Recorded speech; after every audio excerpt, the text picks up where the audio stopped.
The Jacksonville Jaguars will need production from the others, and one of them could be a rookie. I'll tell you who in just a second here on Locked On Jaguars. You are Locked On Jaguars, your daily Jacksonville Jaguars podcast, part of the Locked On Podcast Network, your team every day.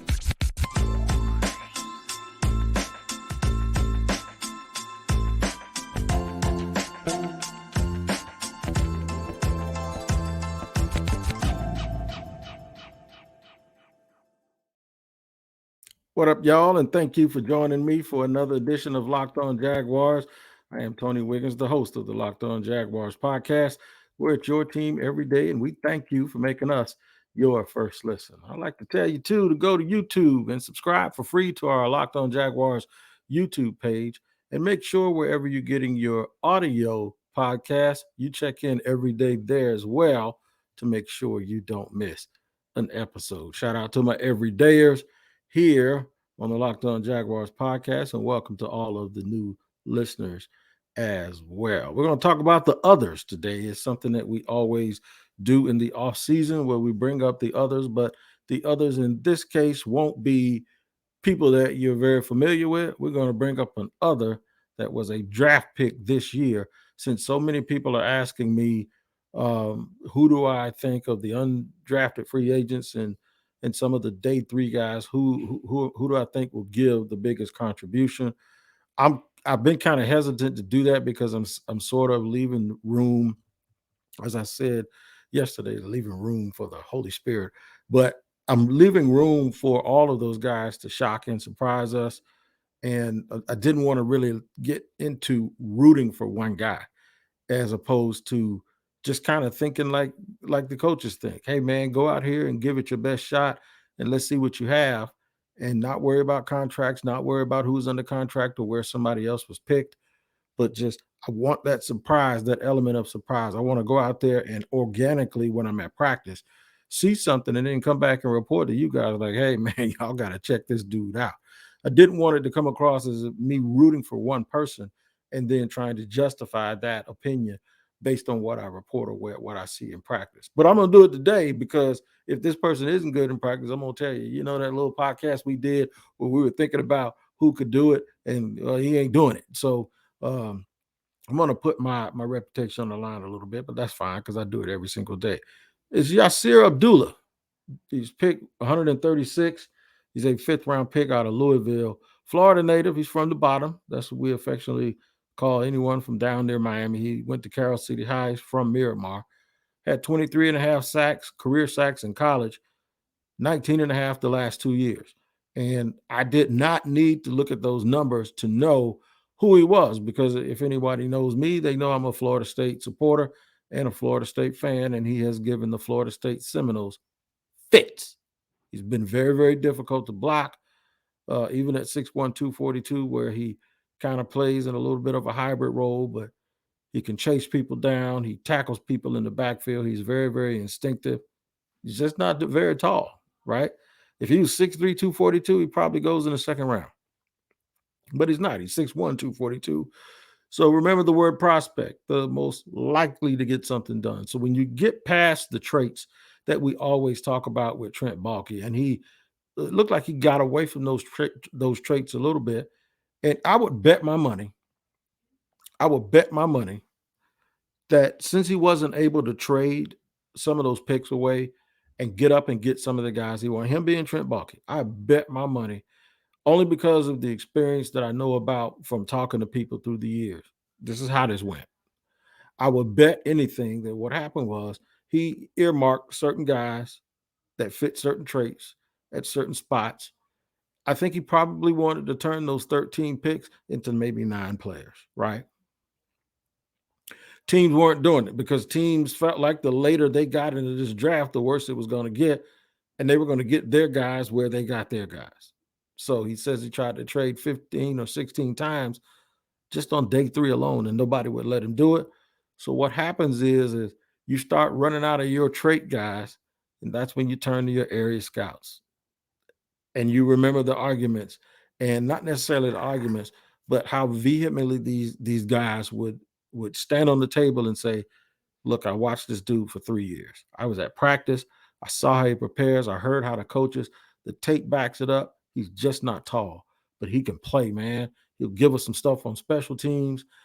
You put him in there on passing downs, he'll be like a whirling dervish, sort of like a Tasmanian devil, just in that little situation. And we're in that situation 20, 30% of the time when we just need to get the other team off the field. And you just need a blow on an obvious passing down. What does it hurt to put him in there? To put him in there and he'll do what he's done since high school. He'll chase quarterbacks, even if he doesn't get there. I think where he where Yasir Abdullah really makes an impact is here. When you rush flushes the quarterback and he's running, how many times over the past have you seen some 6'5", 280-pound dude when the quarterback is flushed, taking bad angles, laboring, looking like his hamstring's about to get pulled? What if you had people like, okay, on that second pass rush, when the quarterback starts to run, he switches up and now you got him chasing him. Yeah, it's a whole different thing when your quarterback is running and now you got this little quick dude who all he does is eat quarterbacks for a living, chasing him. There are some comps. The easiest one to give people these days when a guy is short and undersized but has this knack for chasing quarterbacks, the easy one is Hassan Reddick. Everybody does that. They did that to Nolan Smith. And I can understand it, even though Nolan Smith and Hassan Reddick, to me, don't play anything alike, don't look anything alike. But when you're talking about how can an undersized guy have an impact, well, that's it, right? I'm going to go back a little bit. And I want to mention another guy who played at Louisville. His name is Elvis Dumerville. Elvis Dumerville had to be 5'11", 260, 250. Elvis Dumerville didn't last a whole long time in the league, but while he was in the league, he was doing exactly what he did at Louisville. He got after people. Robert Mathis was 6'1", about 240. Got after people. Now, I don't think this dude is either one of those guys, but he could be.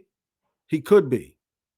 And if the Jaguars were able to get this sort of production from one of the others, it would absolutely blow your mind and change the way we view some of the starters and change the way the Jaguars view third down and getting off the field. Third down does one thing for me. It gives you the opportunity to give Trevor Lawrence and the offense more bites at the apple.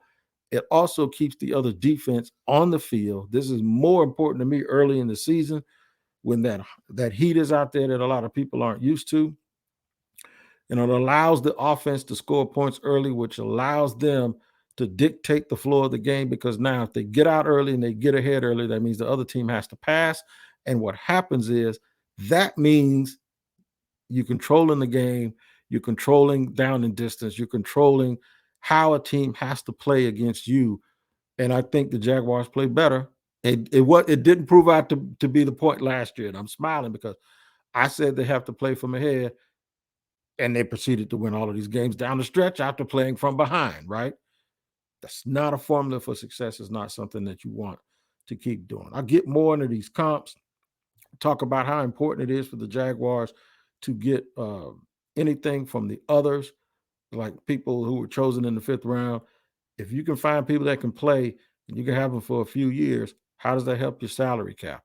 How does that help you be able to draft and retain and then be frugal in the way that you go about spending money in free agency? I'll tell you about all of that stuff in just a second here on Locked On Jaguars, after I let you know about our sponsor, who is Built Bar. That's right, Built.com. We have been talking to you forever about the delicious snack that you can eat when you don't want all the sugar and the calories, right? And you need the best tasting protein bar ever in your life, and that is Built. And you got to try this. If you're like me, you want to make healthier snack choices, but you don't want to compromise on taste and texture. That bite makes a lot of difference in terms of how I feel about what I'm eating. And then you don't want to make a mess with all of this chalky stuff all over your hands. That's not what you get with Built Bar, because Built Bar is put together real well and it's covered in 100% real chocolate. If it gets on your fingers, just lick it off, right? That's right, real chocolate. And they come in unbelievable flavors like churro, peanut butter, brownie, and cookies and cream. I'm not sure how they do it, but I can tell you what, They make it taste great, and the macros is only 130 calories, 4 grams of sugar with a whopping 17 grams of protein. And we've been telling you go to built.com, and you can keep doing that and check in on built.com because they drop new flavors all the time. But you can also go to your local Walmart or Sam's Club. If you go to Walmart, you can go to the pharmacy section and there'll be a 4-bar box of Built Bars. If you go to Sam's Club, you can get a 13-bar box with our hit flavors, Brownie Batter Puff and Churro Puff, and you can thank me later. Make sure you tap in to Built Bar. Go to built.com or check out Walmart and Sam's Club. All right, rolling along here on Locked On Jaguars, talking about Yasir Abdullah as one of the others. He's the one that I chose because he's the one that I have seen the most at the University of Louisville. Was an absolute nightmare all over the place. All over the place. Nice body of work. The only reason he fell to this point, there was another guy like him in the draft named Calvin Pace that played at Cincinnati. Calvin Pace was very, very similar to him. And I got to see where Calvin Pace was picked because he was one of those other guys that I said, in fact, you guys can look up a tweet. And I said that if Calvin Pace goes somewhere, I don't want him to go somewhere where it's a team that I don't like, right? Like I don't want him to go to a team that I don't like. And no, Ivan Pace Jr. That's right, not Calvin Pace played for the Jets. Ivan Pace Jr. I didn't want him to go somewhere. He was an undrafted free agent. He ended up going to the Minnesota Vikings, and they're describing him. They're saying it's a big one. That linebacker was a need, and he didn't play at Cincinnati. He played at Miami, Ohio. But I was watching him during the draft process, and I said, whatever you do, don't let him go to a team that I don't like, because that's going to be bad if he actually makes it. He's only 5'10", 231 pounds. But he had 9 sacks in 2022. This is a little bit different because Yasir Abdullah is a little bit bigger. Now that I got his school, his name is. Now that I got Ivan Pace's name and Ivan Pace's school right, we'll get back to Yasir Abdullah.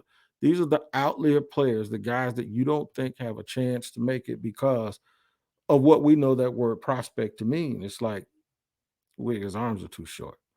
He's like the little engine that could, right? One place guys like this can help you is special teams because special teams don't care about how long your arms are. Special teams really cares about can you or can you not make a tackle in the open field? Can you bring that dude down? And I wouldn't count guys like Abdullah out because it's what they've been doing their whole life. Playing football at a high level, you get him at a higher level, and he still plays football at a higher level. So at 6'1", 242, now what will help him at some point is if he actually learns how to play or if he proves that he can play off the ball a little bit in a linebacker position. And then you can use him situationally as a pass rusher because the thing that people sometimes don't remember is when we want to use that Hassan Reddick, we want to use that comp. The thing is Hassan Reddick is not just a pass rusher. Hassan Reddick, they play a base 4-3, and Hassan Reddick lines up at strong side linebacker, and he has other responsibilities. And then what happens on passing down is he come on down, just like Price is Right. He come on down to the line of scrimmage, and he's able to cause all of this ruckus. Now, they're paying him a hefty amount of money up there to do that, and he's surrounded by a lot of other talent. But do I think Yasir Abdullah has a shot to possibly do some of those same things? Yeah, why not? Why not give him a shot? I bet you the Jaguar brass is sitting there saying this is what look, this is what he can bring to the table and this is what he's able to do. I would never count a kid like this out. I just wouldn't. I would not. So for everybody that wanted me to do it, I'm doing it. I'm picking a guy that to keep an eye on because of his body of work and because this is going to be something different. Still, he's somebody that I think has a very good chance to make the 53 first through special teams, and then showing that, I'm more than what you think I am. Guys have done it in the past, and good on Trent. So when we were talking about what happens when Trent can't make trades and what happens when he can't get up to get his traits, I would bet my money that what he did was turn around and look at these area scouts and they'll go, okay, go get my dude. We got all of these extra picks. And these scouts, what they do, man, is they want to hit these home runs because that's how they get promoted. If you do it year after year after year, and you say, Man, 2 years ago, you told me about Abdullah, and look at him. He's one of the best special teams players we has. He's a situational football player. He's one of our glue guys that really keeps things going from an attitude perspective. Who else you got like that? Okay, let me give you this list. I got 10 people. These are guys that I've been. So now that GM, when somebody gets promoted, that GM goes, you know what? Let me pluck this area scout up here. So those guys really do stand on that table and they bang for certain people. And I know for a fact that one of those people, in my opinion, one of those people were Yasir Abdullah, because he doesn't fit into the normal traits. He just doesn't. So I'm a firm believer that this is how he ended up a Jacksonville Jaguar. And I actually think, because I didn't have to watch as much film, but I did go take a look at a little bit. I actually believe that he has a lot of giddy up in him, and he's going to be a spark plug. And what he is, he's guy that's going to come in there. He's going to take everybody's job, all of them. If you're a backup or a starter, and you play anywhere in that front seven on the outside or on that second level as an off-ball guy, you turn around and this is the dude you don't want to see. So I think he's going to raise the floor. I think he's the type of dude that has a chip on his shoulder. He's going to challenge. He's going to challenge everybody. Everybody's going to be on notice that if you're not working as hard as Yasir Abdullah, then you're not working. So he's a nightmare for lazy players. I'm telling you that right now, based on everything I read and how coaches feel about him, and then his background and where he comes from. His dad played college at the University of Florida. He is going to be the type of guy that's going to raise the stakes in that locker room, whether you hear about it or not. That's exactly what he is going to be. I'm going to tell you the importance of getting production out of people that the Jaguars don't expect, how it helps them fiscally, and just how it helps the team all together. How do these glue guys work? I'll talk about that, in my opinion, here on Locked On Jaguars in just a second. All right, third and final segment. I have to let you know that making us your first listen is very, very important to us. And your second listen should be what's going to come tomorrow. So what is coming all week is I'm organically looking at the Jaguars roster, trying to figure out where a lot of these young guys fit in. So tomorrow, what I'm going to do is give you some things to think about. I'm going to give you a list of veterans that I think are candidates to come in and be able to help the Jaguars team. A lot of it isn't just about their position, but it's about their mindset and what they're able to offer a young team as they're trying to get over the hump. So we're going to take a look at about 3 or 4 of those guys and hope that a couple of them can come the Jaguars' way. But right now, we're talking about the others. One of the others that we've highlighted today, the main one is Yasir Abdullah, rookie out of Louisville, picked 136 in the 5th round, 6'1", 242 pounds, 23.5 career sacks, 19 and a half of those sacks in the last 2 seasons playing in the ACC. We talked about his impact, even comped him to an Elvis Dumerville type guy, a little bit of Hassan Reddick, or some combination of both, and how that benefits the Jaguars. So how do the others, I won't call them inexpensive labor because that to me rubs me the wrong way, but I will call them cheaper options. That's what you get from late round picks. Cheaper options, guys that you can't even negotiate their contract if you wanted to. You're gonna have them for 3 years. And you're gonna have them at the price, and they get a chance to get bonuses based on outperforming their contracts. I remember one year I think Telvin Smith got $600,000-$700,000. So guys have a chance to make some money. When you get into the playoffs, those playoff checks mean a lot more to people like this than they do the dudes making millions and millions of dollars. But what it allows you, it gives you an output. It's that if you can play special teams and he can be a core member of maybe your nickel package, that's one less guy you have to reach for in free agency. So next year, instead of drafting 13 people, you might only see him draft 6. And I know in a draft, develop, and retain team, if they're not really active in free agency, you almost want them to have more bites at the apple. But if this team is going to be as good as we think, they were one of the youngest teams in the league last year, thinking that they're going to go add 13 players in the draft every season is a little naive. It's just not going to happen. So one of the things that you need to look out for is how they start targeting specific guys that do specific things. And the only way you can do that is first you have to have your core guys done, right? Guys like this can take up 2 roster spots if you allow them. You can have a dude that's a good special teams guy, and then have a dude that's a situational pass rusher guy, and it can make it hard to figure out which one of those guys want to cut. If you get both of them in the same person, like a Jamal Agnew, he's your fifth wide receiver. He's a guy you want touching the ball 2 or 3 times a game, not a whole lot during that time because of his size, but 2 or 3 times a game or 1 or 2 times a game, give him some touches at the right opportunity, and then he's your primary kickoff and punt returner. He's one of the best in the league at that. So what it does is it takes up it's 1 roster spot making up for 2 roster spots. Also, getting an H-back who can block. He can be a fullback in short yardage, someone who can play tight end, who can play inline, who can get down the field, but who also understand playing fullback and how to block the edges and isn't afraid to put his head in and stick his head in goal line situation. That's where you get 2 things done with 1 player. And I think Yasir Abdullah will give you the same thing. If he is what I think he is, and he gives you the chance to shore up and be that 4th or 5th pass rusher, to be that gimmick pass rusher, that guy who can also spy and chase quarterbacks. When you have one of those running quarterbacks in one of those situations where it's sort of in-game situation and you want more coverage as opposed to having a safety in that box, that's what he can do. And be a special teams ace. You'll now have 2 players wrapped up in 1, and it allows you to be more frugal and more picky when it comes to making free agency additions. So it's extremely important that the Jaguars start to get these performances from people that we refer to as the others, but they can manage to become the glue of the football team. And I think that's a pretty big deal. So we're going to watch him. Like, we're going to report on it honestly.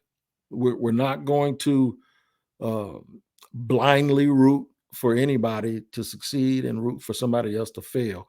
But I wanted to just give you the scope because I'd be lying to you if I told you that every single player that they take or sign, like instantly, I know a lot about them. I'm just like you. I got to go and I got to do my research. This one was a little bit different though. Yasir Abdullah, I know about him all too well because he gave Florida State fits the last 2 years. They almost beat the Seminoles last year. Probably should have beat them last year. But he is somebody that pops on tape. He's all over the place. He'll be a coach's dream. I think it's going to be real hard to cut. And I think that means there are a lot of guys on that club that really need to take a hard look in the mirror to know that this is going to be the type of dude that's going to make this team better. I think he makes the 53. I think he has an impact on special teams early. And at some point during the year, in some critical situations, there are going to be 3 or 4 plays where we're going to remember, dang, Wig, Yasir Abdullah was right. And this will be, by the way, if this does happen, this will actually be a pick, a late round pick that GM Trent Baalke can hang his hat on and say, look, I hit on that guy. And part of it will be because he had so many draft picks that he got away from some of his traits and just took guys who were super productive, had a large body of work at a good school, and played at an extremely high level all the time and played like his feet was on fire. And that's what Yasir Abdullah is. Make sure you click in and check in every single day here on Locked On Jaguars. Remember, wherever you get your podcast, make sure you don't miss an episode. Subscribe, hit the like button and the bell on YouTube at Locked On Jaguars. And tune in with me and my everydayers every single day here on Locked On Jaguars as we bring you daily content, your daily fix here on Locked On Jaguars. Take care of each other, and we'll see you tomorrow with another episode of Locked On Jaguars.